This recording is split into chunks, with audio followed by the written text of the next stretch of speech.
occupational therapist or an occupational therapist assistant and you want to get into hand therapy, then my name is Juan with Hand Therapy Secrets. Welcome to my show. Today I'm going to really talk a lot about how do you get started in hand therapy. So I get this question a lot. It's several questions all rolled up into one. How do I get started in hand therapy? So how do you get started in hand therapy is also a question of where. Where do you get started? How do you get started? Where do you get started? And I think that a lot of times what happens is we get out of school, we get our degree in occupational therapy assistant, and even physical therapists. There's a smaller amount of physical therapists that want to specialize in hand therapy, but there are some.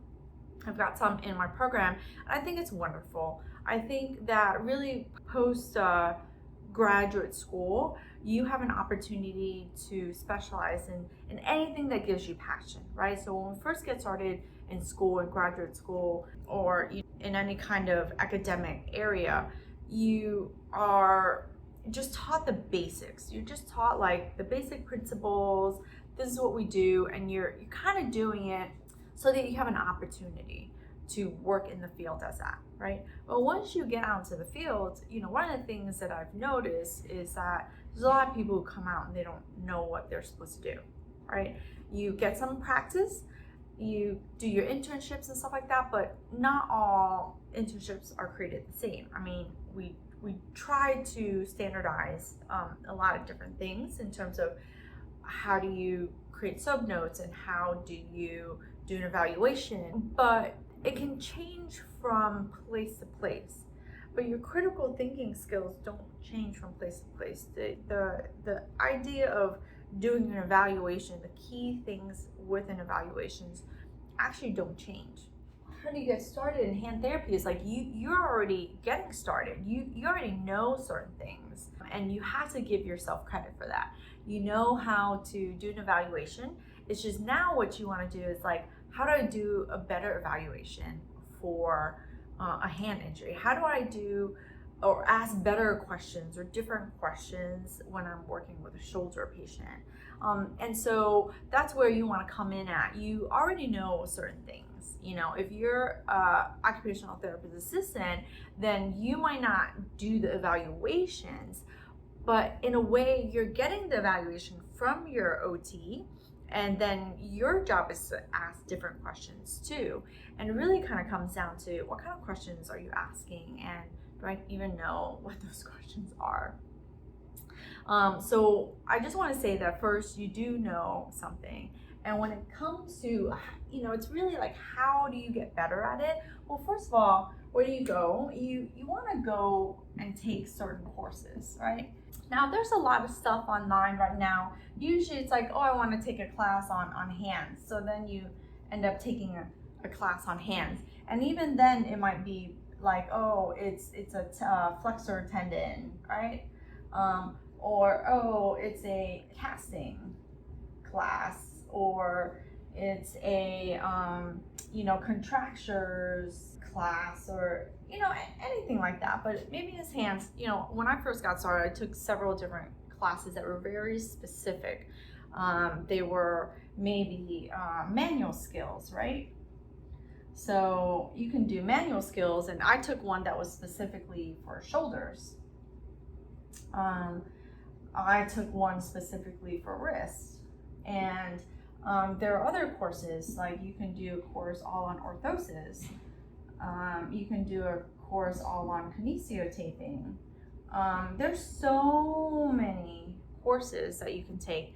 Now, of course, the courses, you can have them online now, right? So courses, you have them online now. You can have them live, right? You can do conferences, and they all have their place. Like right now, still going through the pandemic of COVID and not being able to do necessarily lives, right? So right now, lives are not necessarily the place where we're getting together and doing stuff. And usually conferences and lives are, great opportunity. Conferences are great because, I personally love conferences because you get to learn a bunch of different things, right? You get to learn a bunch of different things. You get to meet a lot of different people, or potential to meet a lot of different people, right? So I enjoy those. And there's a place for online stuff too.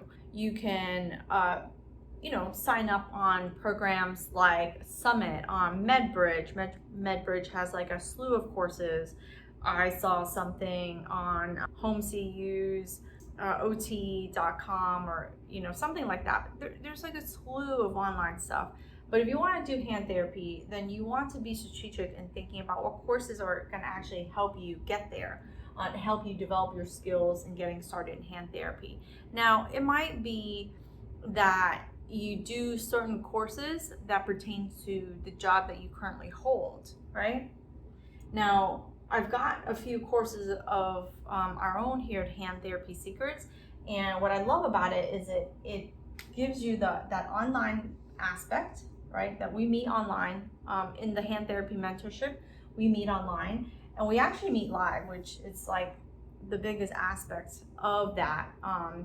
That we do get to meet on live, and it has aspects of meeting people and getting together with like-minded people. I mean, that's the whole reason why I created the mentorship program, was that I wanted to gather people who were like-minded. Like, I'm on a journey to always learn and grow, not just my skills in lots of different ways, but meet people who want the same things.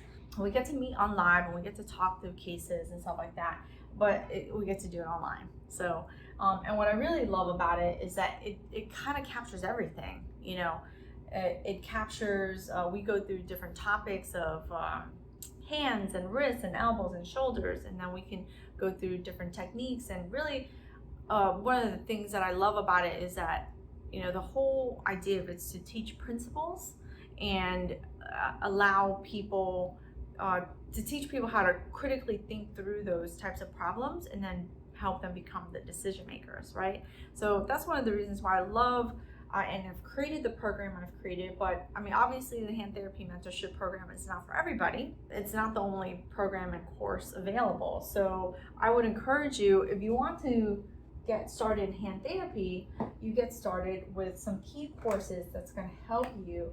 And it's really not to just help you develop your skills, but really one of the most important things is to kind of keep you motivated, right? Like, if you love and you get excited about something, you're gonna be more motivated to really get started and keep going, right? So it's not about just getting started in hand therapy. It's about, like, how do you keep going? So if you take a really shitty, boring class and you're online and you're like, this is so boring, this is dry. I mean, I took a class and I actually love this particular program, this particular company. And I was taking this class, and oh my God, it was so boring. I wanted to shoot myself. It was terrible. It was just such a drag that I didn't want to do it. And it was like pulling, teeth just to get it done. Like, that kind of sucks. So if you take classes like that, man, it's gonna make it really hard for you to keep going, right? But if you pick courses that help motivate you and help keep you engaged, you're gonna keep wanting to do hand therapy, and it's gonna be really fun for you. So people say, well, what do you recommend? Well, I created what I like in the Hand Therapy Mentorship, so I like that, and I would recommend that. But you might not like that. You might not want that. You might want something a lot more structured and with pictures and with PDFs. Like, I do whiteboard. I like to get people talking to me, engaging with me. I like to make jokes. But if you're somebody who, likes a lot more structure, and you want everything printed out on a nice PDF, then there's some great courses out there. And I think it really just takes a little research. You found me, so you're looking for something on Google, on YouTube, and so you sort of just want to find those courses that really get you, really motivate you. And the most important thing actually after courses is really, where you get the courses, you do all this stuff, and really after all that, you've got to apply it. Apply.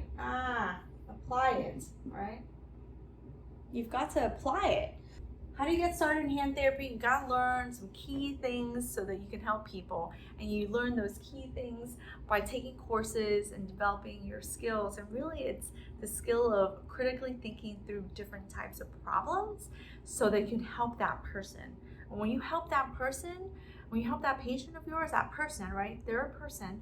They're gonna keep wanting to come back to you so that you can keep solving their problem.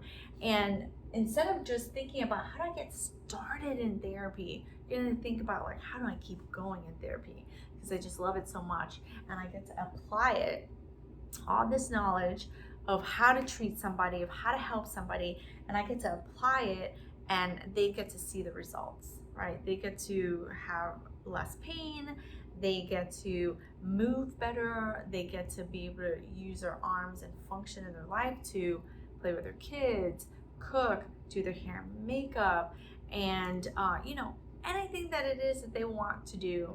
Really we talk about that as occupation based, right? Functional based, and we can use all those fancy terms, but at the end of the day, I want to do certain things in my life to so that I'm content and fulfilled and happy. And those people who come to us want the same exact thing. So how do you get started in therapy? You want to take some courses, and then you want to pick your courses and then to be able to apply it, right?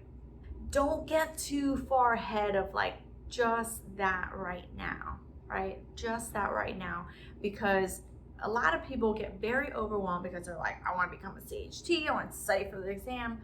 You might not be there yet. And I have this other video that if you didn't watch it, go watch it, because it talks about the steps of how to become a certified hand therapist. All right, so I hope you enjoyed this segment of how do you get started in hand therapy, and I'm going to share some more tips. If you are already working in it, what do you need to do next? If you like videos like this, then please consider subscribing by hitting the button below. You can always leave me comments, and of course there's going to be links provided for you. So if you want to get on my email list and join my community or find out more about my programs, those links are below. And I just share with you some tips and even more insight once you're in my community. So I hope to see you inside the community.